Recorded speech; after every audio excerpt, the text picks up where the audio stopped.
go. So, welcome to Septum Sen versus the World. I'm Septum Sen, and I'm here with Kotobukijake. Hi. And we're back with another round of pickups. This was a reasonably good week. Again, I may have stopped ordering things, but things that I have ordered and paid for are slowly trickling in. So I'm going to have quite a bit before they dry up. And of course, we've also found other things. I mean, Criterion sale is still going strong, but will be ending soon. Yeah, what, tonight? About an hour or two? Yeah, I think they might extend into the early August. Oh, okay. Then there's the Right Stuff birthday sale, which has like 1 or 2 more days left on it. Mm-hmm. I think 2 more days. Yeah. And all of their mega deals are now on tap. And then, of course, Funimation is ending their sale tonight. And Sentai had a flash sale that ended tonight.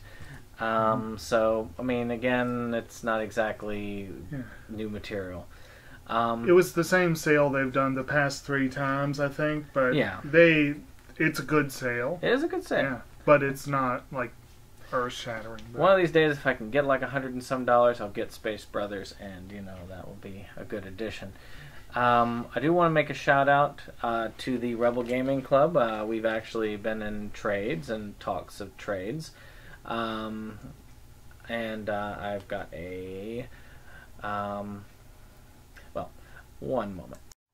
So, we were talking about the Rebel Gaming Club. And again, I like them. They're great YouTubers. They're game collectors. They're not really movie collectors, though occasionally they run by a movie, just like we occasionally run by a video game, or more me.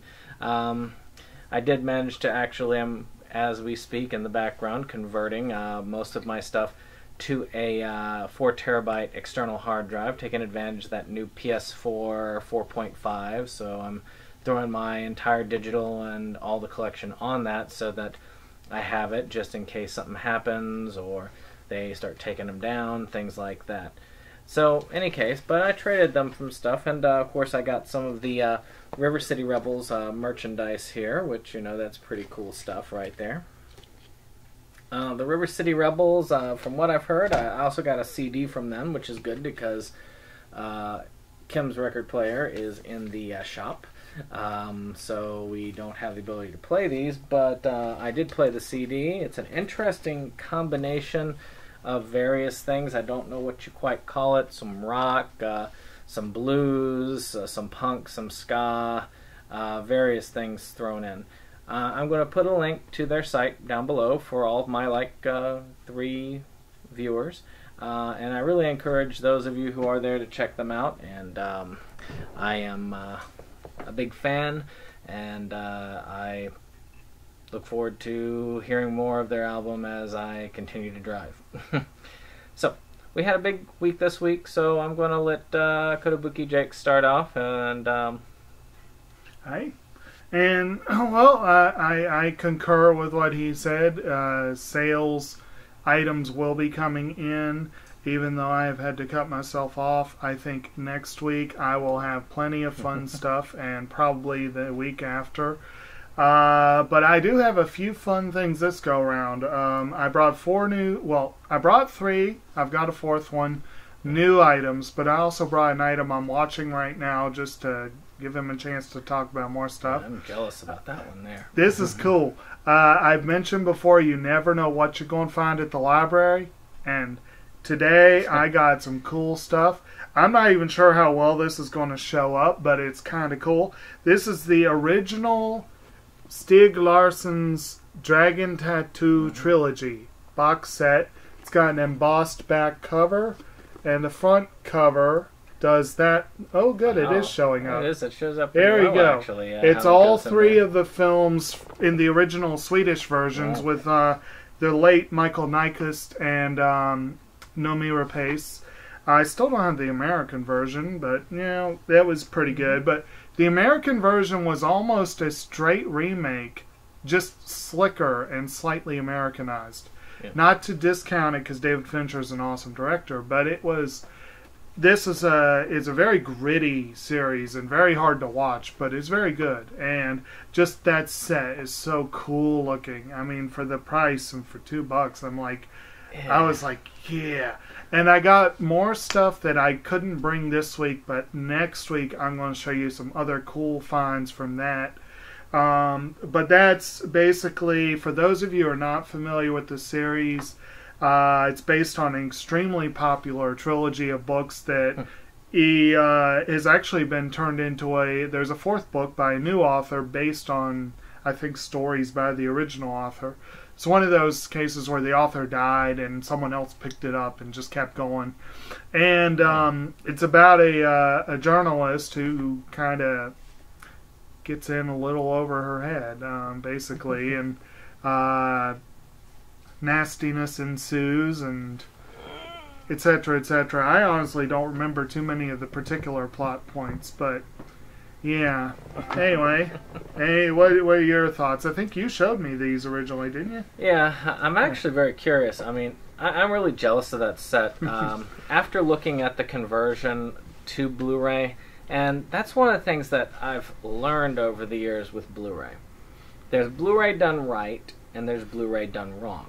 And if you don't have the right film and you don't clean it up the right way, Blu-ray can actually make some film look grainier and much worse quality-wise. Planet Earth, you can actually tell which... if you look at the original Planet Earth series, you can actually tell. Some scenes on Blu-ray actually look very grainy. Sort of like how you're probably looking at this video. But, yeah. Those movies... wonderful movies, but I really can't recommend them on Blu-ray. I'm very curious. You'll have to tell me how it looks on the DVD to see if it actually looks clearer, because again, I've seen that happen sometimes. Yeah, we did watch it originally on Blu-ray. I forgot about that. I've got the original trilogy back there on Blu-ray. Personally, I'm against the whole remaking a foreign film into an Americanized film. I mean, you've got this Americanized Death Note series, which I'm mixed about. I mean, the creator of the series loves it, so I can't really, I can't knock it fully. But then you've got, like, Ghost in the Shell, which was really kind of a mixture of Americanization. Of course, that didn't go over too well with critics. But even worse ones, like scene-for-scene horror movies. I mean, people give the remake of Psycho a lot of grief because, like, oh, it's just scene for scene. But nobody goes in there and says, well, Dark Water was a terrible film because it was a total recreation. Or let's do it better. Let's say, oh, The Grudge. I mean, it was a total scene-by-scene retread. I can go one better. How many people would say A Fistful of Dollars sucks? Not many people would come out and say A Fistful of Dollars sucks. Yeah. But if you've ever gone back and watched, I believe it was Yojimbo. Akira Kurosawa, I think it was Yojimbo. A Fistful of Dollars is a straight, almost shot-for-shot remake of that film. So, I guess And there was a bit of back and forth with Kurosawa and that sort of thing, because he loves spaghetti westerns. Oh, yeah. So it was kind of a weird back and forth. Yeah. He actually borrowed some from them as well, which is... He borrowed heavily from the West. So he was a very excellent director. I need to watch more of his stuff. I've got a ton of his films in my library. We're talking about back and forth and back and forth and back and forth. You got... the Seven Samurai to Magnificent Seven to the new Magnificent Seven. I think there were a couple more in there somewhere. But it's funny you mentioned Planet Earth, though, because the day after you showed that second one, I found it at the library, and I was like, I'm getting this. And we watched 4 episodes, and it's excellent. Yeah. So. I'm curious if the second one is better visually, which I would expect it would be, because the first one was coming out around the time Blu-ray was debuting, so this time, I mean, they really got around to this. I think that it's going to look great. I really want to see it. So many things I want to see right now. So, anything else on that? I mean, other than the case is amazing. I mean, it's a nice hard case. Cool. Like I say, I am envious. Looks like a nice little book there, which perfect for the library. So. Yeah. So, But, yeah, it's all 3 movies and a bonus disc, and yeah, there might be something else in there. It reminds me a lot, actually, of the Godfather set, but a little bit different. I mean, that one I think also had the hard, dark case, and it didn't have the flashy cover, but you know, you expect with that one that'd be simple, you know. Yeah. So, yeah, and that was just a series I didn't feel that had the need to be remade. It really, the American movie, though great, didn't really have that much over the original. So my first offering is a 4-film collection. Kino, which is a very good DVD, Blu-ray retailer. They actually take a lot of little-known titles. Some of the more famous ones being like the original, of course now my memory is going, Birth of a Nation. They remastered that and put that full thing out, and there have been a few other things. So I finally went ahead and got Son of the Blob, but that's on the way. And so I said, you know what, I need to get that remake of the Blob too. But it's like, it's out of print. If you get it on its own, it's out of print. It's like $40. I'm not paying $40 for a DVD copy of the Blob remake. That's just outrageous. And of course, I have the original on Criterion. So that's just awesome. So on here is a 4-film set. So $5. Got me these 4 films. You know, you've got the Blob, you've got Christine, you've got Fright Night, and you've got The Seventh Sign. Now, I've seen 3 out of the 4. And I do need to... And the one I haven't seen is Seventh Sign. I mean, the Blob bothered me a lot, this version, because it is very gory. The other one is much easier to watch. It's a much cheesier, but actually very well done film. This one, not cheesy, just straight up gore fest. That's what I remember. Faces melting off, things like that. Yeah. Christine, very cheesy. I mean, it's about a possessed car that kills people out of jealousy. I mean, yeah. Right up there with Trucks and Maximum Overdrive. Great job, Mr. King. Fright Night, probably one of the best films on there, but I'm not going to talk a lot about that one. And then, of course, like I say, Seventh Sign. Don't know much about it. Do look forward to seeing it finally. I've heard of it. Not really certain. Have you seen Seventh Sign? I actually have not seen any of those. And from what you say, I probably won't be seeing the Blob. I need to see Christine, if only because my viewing and my reading with Stephen King has been very hit or miss. There's some where I've read and seen them.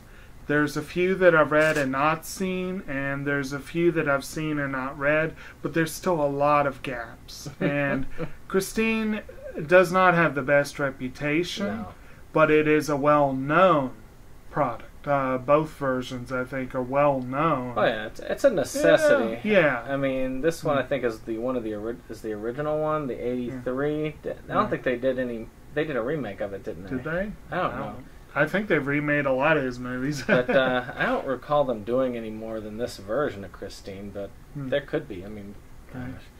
And of course, I know, speaking to him, I know you are ready for the Dark Tower, and that's going, it's going to be interesting. But, oh yeah, that's there. I probably won't see it for a while, but I do plan on seeing it. If I don't see it this coming weekend, I guarantee you I will be there the second week. I will have my seat reserved. If I have to go on my own, I will be there, and I will see it. Schedule it right, because I am going to that one too. But that's my first one. Yep. Okay. And I don't know where I'm going to put these. All right. And speaking of classics, after hemming and hawing and trying really hard to be a good boy, I finally gave in and went and made a small purchase on the Criterion sale. It's the first time that I've given in to that sale so far. And I hate to say it, but my Criterion Blu-ray collection is pretty tiny. I think I doubled it with this purchase. But I already had on Blu-ray Karwai Wong's In the Mood for Love, which is a fantastic film, and Mike Leigh's Topsy Turvy, which is easily my favorite Mike Leigh film. But this one added two more from classic filmmakers, and this is probably the oldest film in my Blu-ray collection and one of my oldest overall.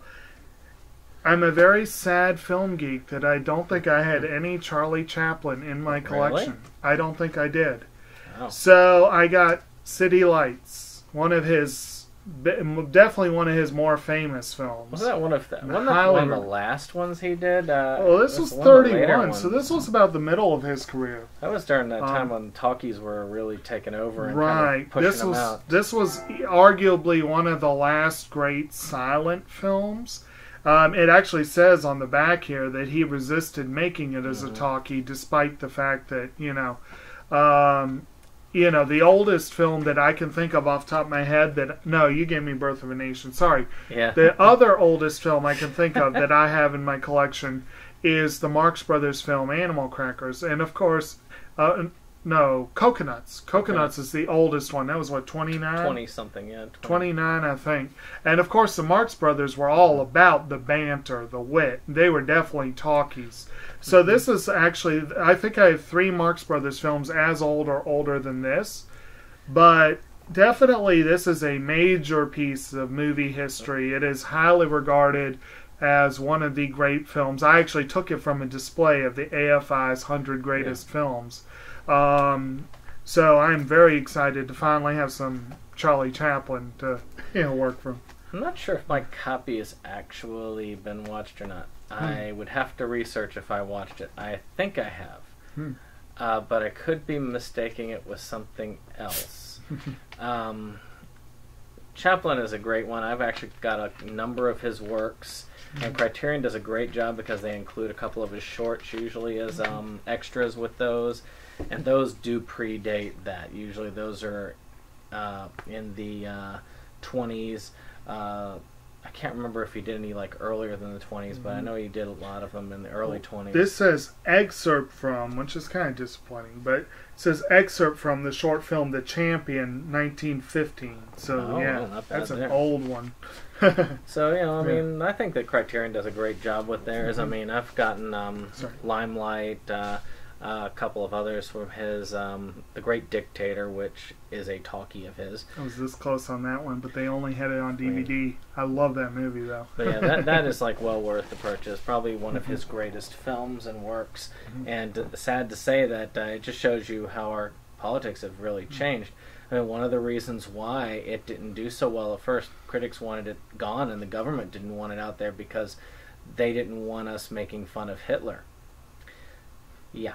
So, that's an interesting thing back in that. Well, when you're that close to it, I'm sure there's a lot of people right now that would be there's certain individuals who, But incidentally, just real quick on the question of, why would I get such an old film on Blu-ray?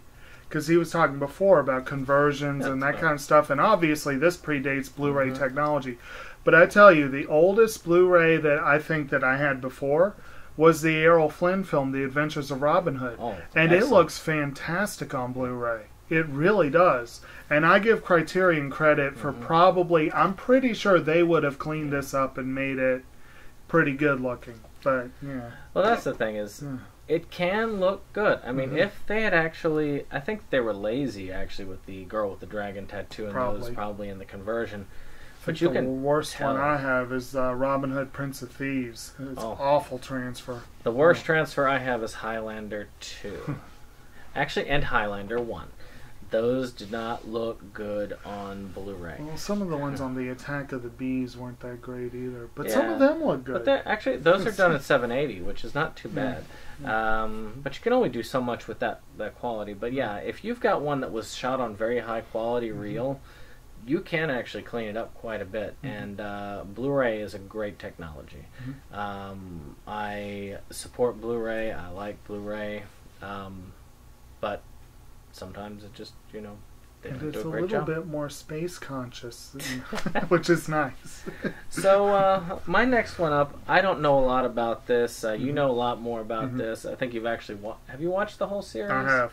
So yeah, so this is from Funimation. This is actually from the birthday sale from Right Stuff, and this is Death Parade. I keep hearing about it. This one, I don't know why I keep mixing it up with Assassination Classroom, but I won't get Assassination Classroom because there are 2 seasons of it. They haven't released full season sets, so even at the sale price, it's $120 for the first 2 seasons. And that's cheap. That's not cheap by my standard. And they are rumored to keep going. So I'm not here to do that. This, however, is there. I've done a little bit of research. They've actually based this off of another one, which was another animated film, which is unavailable, at least as far as I know of. Yeah, that would have been a nice bonus feature. And so I'm curious about that. But it does look very interesting. I've heard nothing but praise about this series, so I said, you know what? This is cheap. As cheap as it's going to get, probably. I'm going to pull the trigger, go ahead and get this. So, I know you got more about this than I. Well, you mentioned Assassination Classroom. I think they started airing the same season. Yeah, probably. I think they did. And I started watching both of them. But for various reasons, I dropped out of Assassination Classroom early. I love it, but I only saw but again, it was right around the time I stopped streaming. I started like a dozen series and only finished half of them. And this was one of the ones I finished. And part of it is because I loved it. This is a Blu-ray show. This is gorgeous. The backgrounds, the anime, it's a gorgeous series.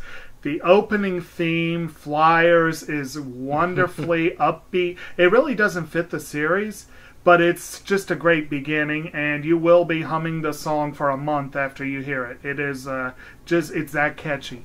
But this is basically the gist of it is Deckham plays, he's a bartender in a bar where people arrive usually in pairs, and he serves them, and then as they go on, he lets them know that they're dead and that they are being judged, and they have to engage in a game chosen at random, and they either go to reincarnation or to the void. And it's his lot to judge who deserves to go where. And certain other characters are associated in some way, shape, or form with the overall. There are several recurring characters, including a woman named simply Ona, who is his assistant. And it's a really good show. I watched it about the same time I was watching Hellgirl, and I thought they had a lot in common in terms of kind of being a dark meditation on humanity and all that kind of thing. And it's based on a short film called Death Billiards, which, again, it would have been great if that was a bonus feature on there. But, definitely check it out. I didn't get it mainly because this set probably will go down in price. And I want the limited edition set, but I did not want to pay $50 for it. And it is currently on the sale for $50. And this was under $30 on the sale, so I was happy with it. I mentioned before that with Funimation, there are certain ones I want the special set. That's one of them. So if I can get it for $30 or $40, hell yeah. But I'm not paying $50. But definitely check that series out. And if nothing else, go to YouTube and watch the video for the song. Hey, it might be as good as Death Kappa. I'm sure it'll be slightly better. Well, build my expectations up. All right. My turn, huh? Okay, and unfortunately this one, the cover, you can't see the full title on the front, so I'll have to show you the side. But my second Criterion purchase... There we go. My second Criterion release is Inside Llewyn Davis. 2013 release from the Coen brothers, who are, of course, my favorite directors. I love the Coens. They're awesome. And this movie stars a cat who's the best cat in movies ever. And it co-stars Oscar Isaac. I disagree. This Cat in the Spirit is the best cat ever. True. No, there are. Oh yeah, that cat, Arthur the cat, Arthur I believe cat, it was. yeah. I don't remember what this cat's name was, but anyway, seriously, you would think the cat was one of the co-stars in the movie, but it's a movie based on the Greenwich Village scene, an early folk, right around the time that Dylan and all them were getting going, and it's supposedly modeled on Dave Van Ronk, who's apparently well known at the time, but you don't hear so much about him nowadays. And Oscar Isaac plays a very temperamental and opinionated folk singer, and his girlfriend, off and on girlfriend, is played by Carey Mulligan. Justin Timberlake and John Goodman round out the cast. It is a really, really, really fun movie. Should have been up for more Oscars than it was. I think it was up for a couple, but but one of the coolest things about this, there are not a lot of Criterion releases of the Coen films. They recently did Blood Simple, but I love my Blood Simple collection, and I'm going to have to look, because Blood Simple had a fake documentary that was hilarious, and I have to see if the Criterion release has it. And I think they did one maybe for The Big Lebowski, which might be worth upgrading. But I'm waiting for them to do more, But this one does feature, apparently, a documentary about a concert. One of the cool things about the Coen brothers films, at least from The Big Lebowski on, is they have had T-Bone Burnett, famed rock producer, putting their soundtracks together. And he, of course, probably one of the greatest, most famous soundtracks of the past couple decades is O Brother, Where Art Thou? And when O Brother, Where Art Thou came out, a lot of the artists involved toured and performed music from the show. And they did some similar performances for this show. And so there's a documentary about that, which is awesome. And when they do a Criterion, Oh Brother, Where Art Thou, I'll be first in line, because that definitely. And I was this close to getting the movie that they based that film on, Sullivan's Travels. One day I will. I do have that. I'm sure but I'm very excited to finally have a Criterion release for them. I'm very excited that I finally got this. I think even though I paid more than I expected originally, I think it was probably worth the wait and a little bit of the extra cost for that. It's that very shiny plastic. Yeah, so shiny. Oh, there we go. So that's what you really paid for. Yeah. I've got to get that in my collection. I mean, I have probably 90% of the films that they've got released on DVD or Blu-ray. I've just slacked off in collecting on them. I think a serious man turned me off to the Coens a bit. It's not my least favorite of all time, but it is definitely one that I consider abject pain to watch. So, it's there. Though I did love Llewyn Davis. I thought that I thought the cat was good. It had a nice laid-back vibe. I have to watch it again. It's probably one that I will eventually get. They need an Oscar for Best Feline in a Feature. Exactly. Well, animal actor. That would be a great one. Animal actors would be a great thing. And incidentally, I've been saying this for years, and if you read my Hub page post, you will see this mentioned again and again and again. And Oh Brother, Where Art Thou was one of the biggest reasons why. None of the music in that was original. Mm-hmm. But a lot of it was original recordings. Yep. And it was a flippin' awesome soundtrack that was a huge part of the film and a character unto itself, but there was no way for Oscar to reward that. They need to have an Oscar for best use of music in film. Mm-hmm. And if they did, the Coens, Woody Allen, Quentin Tarantino, Martin Scorsese, there are some people who their films would be major contenders year after year. That is an Oscar we need. Yeah. I have to agree. That is true. Yeah. So, next up, again on the anime sale, dirt cheap. So if you guys are getting this before, you can look this up. If you like your mecha anime and you like classic mecha anime, I've got Fafner, Foo Fighters. It's kind of weird. It's one of those series that I keep seeing, sort of like the Misaki Chronicles, stuff like that. I keep seeing them. I kept seeing this versus not FLCL, Flag, FLAG, or whatever that is. But this one here, I have been wanting to get for a while, but I haven't wanted to pay for it. I'm not a big mecha anime person, but I am curious about this. This has the entire original series and the movie. There is another series, and I'll have to wait to see if they do release it, but I can wait. So I'm curious. Eventually I'll get to watching it. Sort of like Aquarion. I really liked Aquarion. I really liked Aquarion Evol.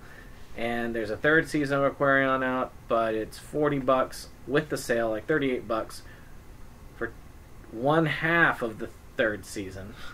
So basically, almost $80 for the third season. I can wait. So that's really how I'm going to look at it. But first, I got to get through this. I don't know a lot about this. It's a mecha anime. It's actually fairly decent rated. Do you know a lot about it? Honestly, not all that much. It's one that... You could read the back of the box. No, I know! No, I was just seeing if it triggered anything looking at the images and whatnot. Flashbacks. It's one of those ones that, like you said, you see it offered, you see the title again and again and again. It's on my radar. It's one I'd like to get, but I just haven't looked that closely at it. And actually, Gun Sword is another one, but I just, again, I couldn't bring myself to get it. It's like, no, it's too expensive. 17's too much. But yeah, there was a lot of save stuff on the sale that was a little bit tempting to me, but mostly they were, about 17, 18 yeah, I for think most. This was like a little over 10. It was like 11, $12, which... That's a little better price. Yeah, but generally with that kind of stuff, it's like, I'll probably wait. Mm-hmm. I'll get the series one of these days. It is on my radar. I'm not a huge mecha person. If you watched our other video tonight, you might think so, because I was raving about Gurren Lagann. But in general with mecha, if it's a really good show, I'll get into it. If it's a really fun show, I'll get into it. But just, mecha, that's not going to be enough to sell me on it, Lighthearted and cheery, like Ava. Or Kasaraki. Yeah. Kasaraki's most exciting series ever made. Actually, that's one of the more recent ones I've seen. And we had a mecha-loving friend who found it boring and tedious. So he said it took forever before the mecha would even show up, and he was right. It felt like forever. Right. It was all right, but yeah, I'll get to that one of these days. So go for it. All right. Well, he kind of skipped one of his previously, and when he got that movie set, I ended up with Fright Night. Yeah, so that's cool. I do know that it's considered a pretty classic film. Horror buffs love it. It's I'm intrigued. Chris Sarandon, Roddy McDowell. Yeah, that's kind of cool. It's almost horror comedy, really. Yeah, and I'm not really holding my breath that it will be something earth-shattering, but it is one of those many films from the 80s that I somehow missed. And I'm trying slowly to to plug in the pieces there. Oh, yeah. Yep. It's worth seeing. I mean, it is a classic vampire movie. Mm-hmm. I mean, you've got this group of teenagers, and this new neighbor moves in, and mysterious things start happening. So, they are sitting there trying to figure out, is this guy a vampire or not? And I'm going to leave it at that, really, because it is, though, a classic movie. It is well worth paying like a couple of bucks for, and just checking it out. I'm sure that's on one of the streaming sites if you don't do movie collecting, but it's not a hard thing to get a hold of. And for free, I'm sure that it's even better to get a hold of. There are movies where free is still overpaying. Yeah. But I don't think that's one of them. I turned down Bruno. Well, I don't remember if I've mentioned on this channel, but when I worked in the theater, I got to see Paul Blart 2 for free, and I overpaid. I paid for it. It is a great movie. One of the greatest movies of our time. The first one was good, but the second one sucked. Bad. Admittedly, nowhere near as good as the first one. So, oh yeah, it's mine. Yeah. Alright, so, sometimes when you least expect it, you're walking through a place that you never go to. Me, it was Walmart. I found out, basically, when I was going through Walmart, I went through for 2 reasons. And those 2 reasons are going to be in future pickup videos. But I just saw this laying on a shelf. Apparently, they had dug up something old from old stock, and they were selling it at the same price as the other complete collection. And so I have here the, actually the final season, so let's do that one, the first season. So this is Friday the 13th, the series, and actually this is all 3 seasons. This is the old packaging. Now, when you say, well, what about the new set that came out? The new set is designed to eat those DVDs. It's like a curse in and of itself. So maybe it does go with the series. I tried watching this. I got through the 2nd season, almost to the 3rd season, and every disc of the 3rd season was scratched by the case. Does it have little Kruger claws? Is that the... It's like, I can't remember whether it was a spool or one of those things with the paper sleeves, but it was one of those that was just really bad for things. I mean, like Futurama, it irks me that they come up with these things that they don't want you watching their DVD or whatever. This, though, was a fun series. And getting hold of it like it is here, it is nice. I really enjoyed what I did watch. Some of the series episodes are actually legit creepy. The first episode with the creepy doll, definitely worth watching. If you don't watch any of the other parts of the series, that one is fun to watch. Essentially, it's about a guy who has a haunted, cursed antique store. And he made some sort of deal with the devil, and I'm not going to go into a lot of this, but he's got to go sell cursed antiques. Well, he bites it, and then his relatives, 2 teenagers, or late teens to early adults, they end up getting hold of this shop, and they decide, we're just going to liquidate all the products, and that way, we can make some money off of this, then we can leave, and we'll be good to go. Well, it didn't turn out to be a good idea to liquidate all those products. It's basically they decided, okay, so now we have scattered a bunch of cursed items all over the world. So now, they, with the help of their, supernatural guide, they have to go track down all those items that they sold, deal with the curses, and bring them back to where they're safe. It's got a kind of what was that one about? It started with a C. Carmen Sandiego? Yes, Carmen Sandiego. No, it was a horror movie. It was a horror movie. It was about the haunting of the house. Annabelle came off of it. What was it? You know what I'm talking about, right? Haunting of the house. But it's going to be this actually does remind me a lot about that. And for those of you who loved Annabelle, all 2 of you, they are doing a prequel to Annabelle, which I may watch one day streaming. But if you haven't watched this, definitely give it a shot. Give a couple episodes a shot. It's really one of those, you watch a couple episodes at a time, you stop for a while, you watch a couple episodes, they get really repetitive really quick, so you gotta, take your time with this. but they're fun, every once in a while putting one in. And that's probably what I'm going to do now that they have the original releases, which are in safer cases. I do look forward to cracking this open and actually moving the series all the way through. Any thoughts on this? You probably haven't seen any of this. I have not seen that. No, it sounds interesting. Mm-hmm. Where did that air? What was that? That was I think it was an ABC or it was a Paramount Pictures thing. I don't know.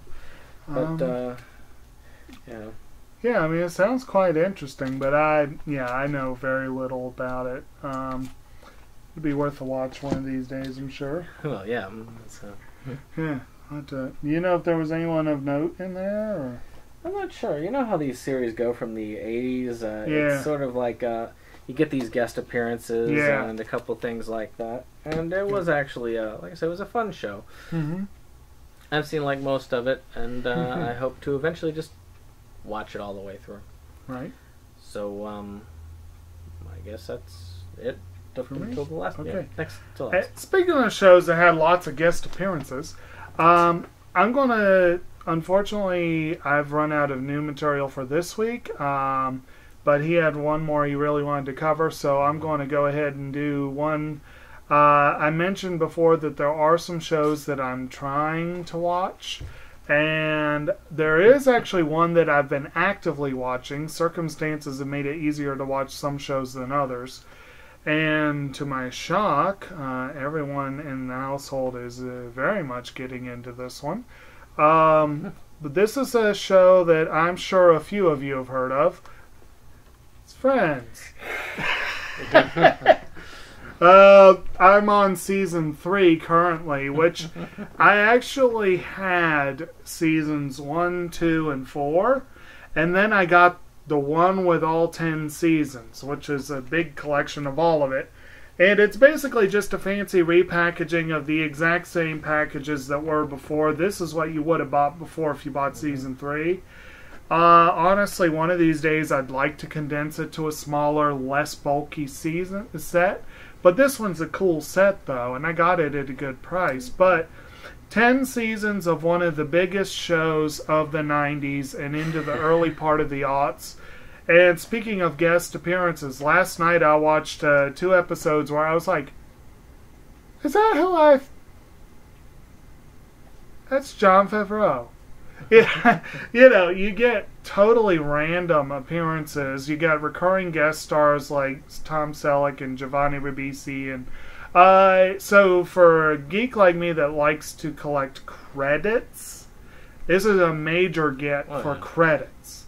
But also, I just genuinely like the show. It's a fun show. It gets a little silly at times, and it does get a little repetitive at times. And I know it's not every single person's cup of tea, and he could give you the other opinion.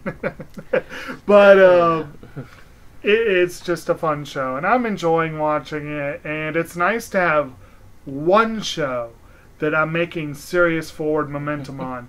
Although I did get in one episode of American Dad the other day, so yeah. All right. Well, I'm in the minority. I don't like Friends.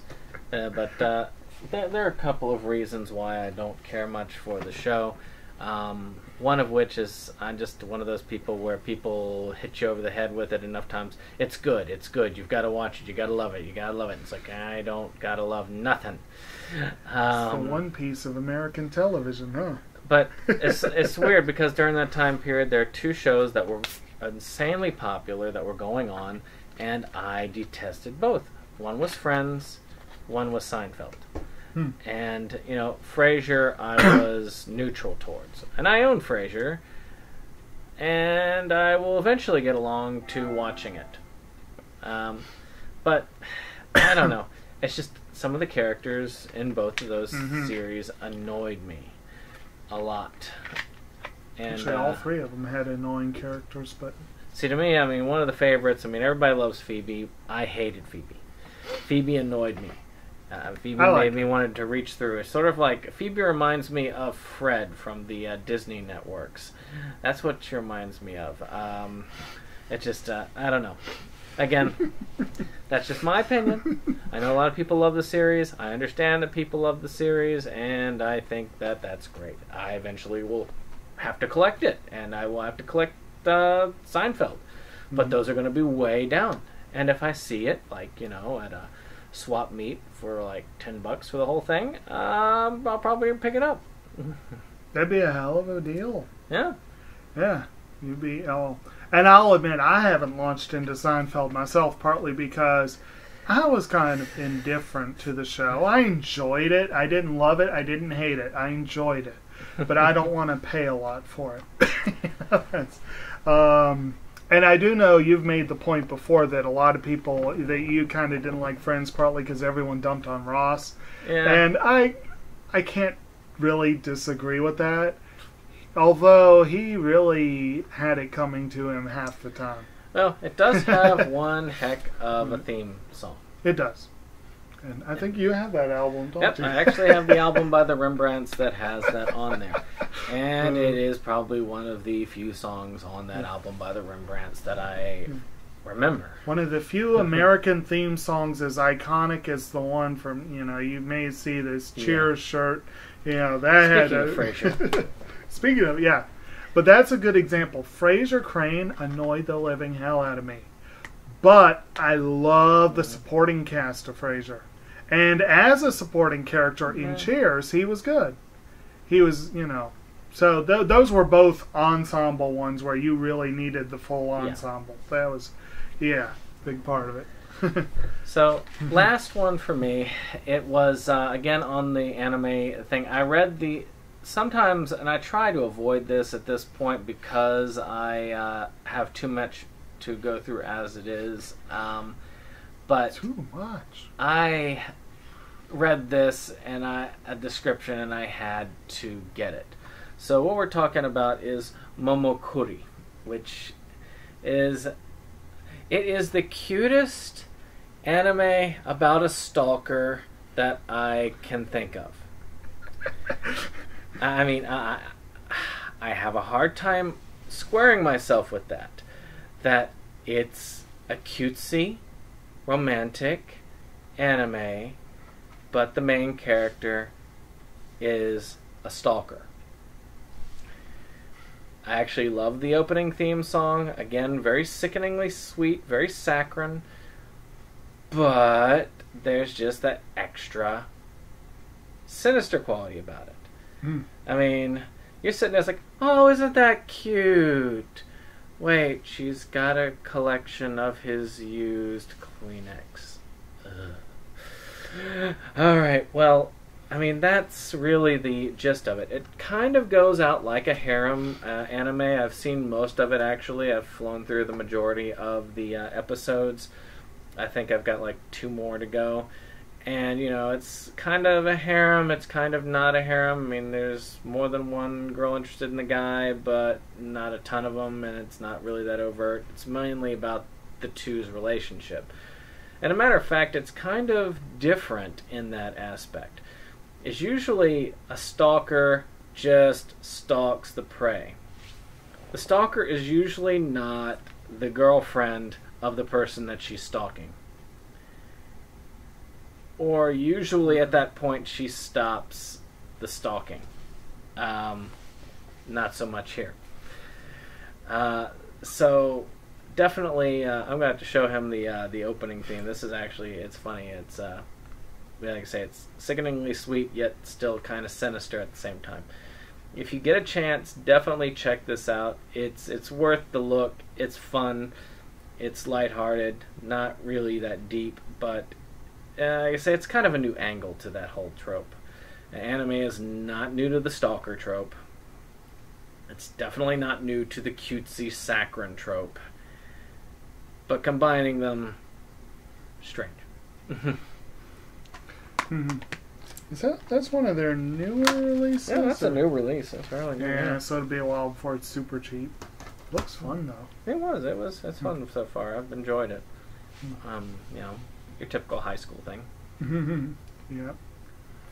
So, that's it. We've run a little bit long, so I'm going to actually end this right now. Again, like, share, subscribe. We've got to keep that going. Like, share, subscribe. And maybe a little bit of a comment, here. You can comment about lots of things. You can comment about how we all love that little feast video. Why don't you bring back the clay skull on top of Grumpy Cat's head? And, he's a much more charismatic person, or whatever. But feel free to comment. When I get to 10 subscribers, I do plan on doing a tour. I'm going to repeat this until we get to it. So we'll see how it goes. I mean, we're at 6, I believe, right now, 5 or 6, and we keep moving. YouTube was not, most of these YouTubers were not built in a day, and we'll keep moving up. And we're going to keep the links below to the blogs, and I'm going to do one to the Rebel Gaming Club. It's not much of a shout-out because we don't have much of an audience to shout out to, but again, great group. But we love the folks who are watching. Yes. All of the handful of you that do watch, thank you. And with that, we go.